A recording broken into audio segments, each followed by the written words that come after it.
এই কমিউনাল লোকগুলোকে নিয়ে আলোচনা করা বন্ধ করে। এদের মাথার মধ্যে সাম্প্রদায়িকতার বিষ রয়েছে।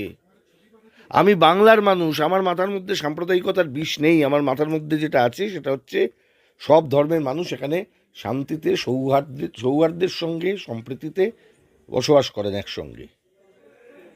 আমার মাথায় রামকৃষ্ণ, বিবেকানন্দ, কাজী নজরুল ইসলাম তারা আছেন, রবীন্দ্রনাথ।